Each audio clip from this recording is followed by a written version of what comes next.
Hello wonderful person, this is Anton, and in today's video I wanted to compare a beautiful moon to other moons in our solar system. And today you're going to find out why this ball of rock and stuff is actually a little bit different, or actually quite different from the moons of other planets.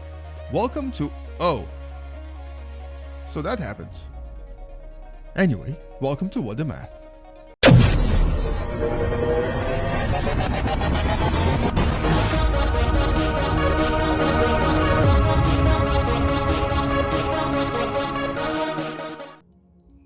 So as you can imagine, exploring the moon was not really my primary mission in this video, but we're going to be doing a bit of explosioning in this video anyway, just for fun.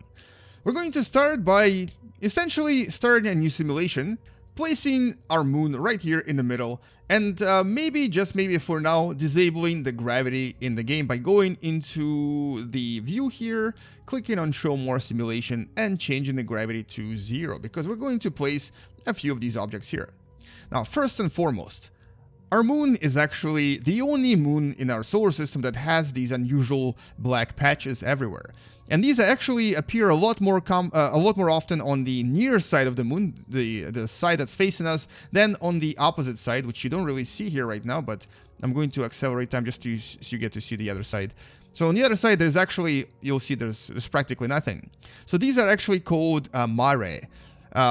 These mare, or Maria, as they're also known sometimes, are the formerly volcanic eruptions. All of this was formed from very, very large volcanic eruptions that happened anywhere between 4 to about 1 billion years ago.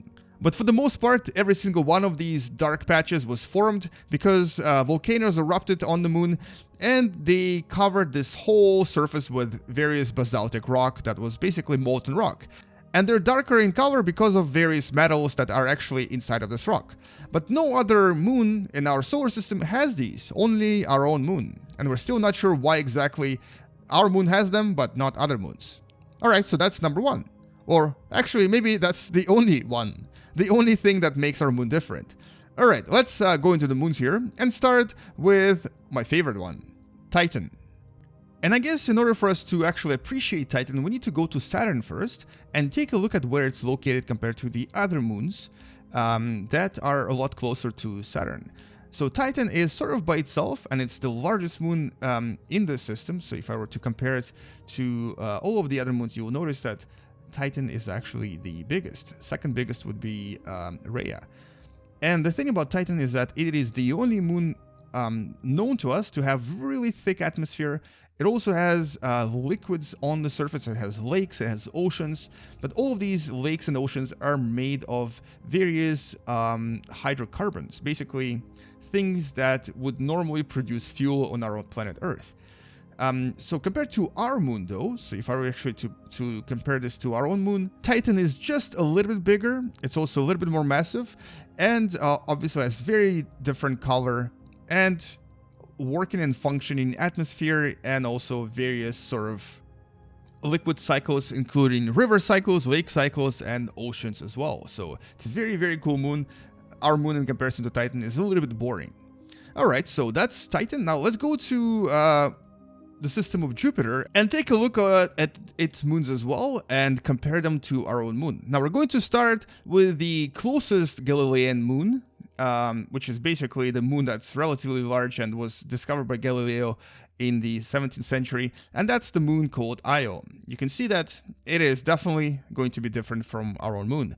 So in comparison to our own moon, Io has very, very active volcanic environment. There's a lot of volcanoes here.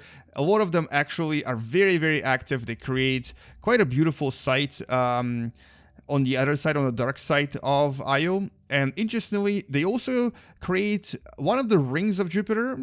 And on top of that, they also create very interesting atmosphere around Io that seems to disappear once in a while. It disappears when Io actually gets behind Jupiter and interacts with its magnetosphere.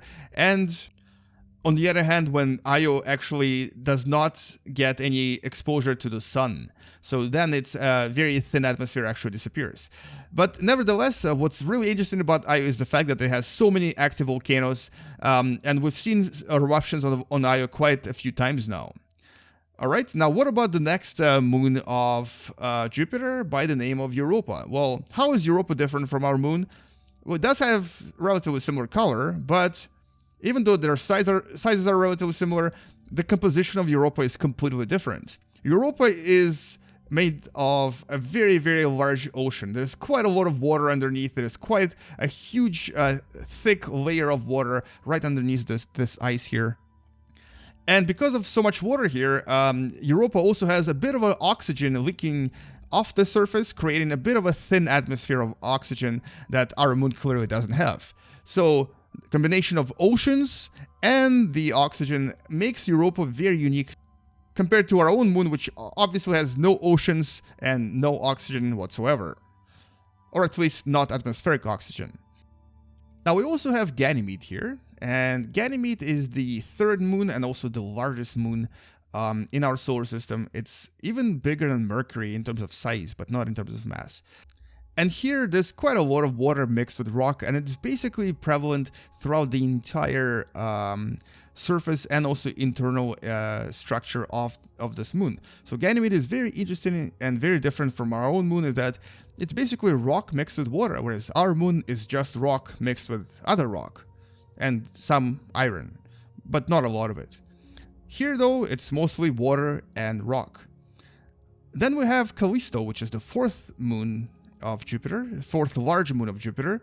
And unfortunately here it doesn't actually show very well, but here's a better representation of Callisto in Space Engine. So here the difference is that Callisto is actually covered in so many different craters. It was basically bombarded by quite a lot of various rocks and experienced quite a lot of collisions, even more so than our own moon. So the surface of Callisto is surprisingly a lot more cratered than even our own moon, which is kind of famous for its craters. So that's, I guess, a little bit different from our own moon that doesn't seem to have as many as Callisto. Okay, let's move on. And actually, speaking of craters, there's one large crater that's very, very famous in our solar system, and that's the crater on the surface of Mimas. Now, here's what it looks like in Space Engine, and once again, our moon actually doesn't have anything like this. The craters on our moon are relatively subtle and don't have such a prominent feature like they do in Mimas.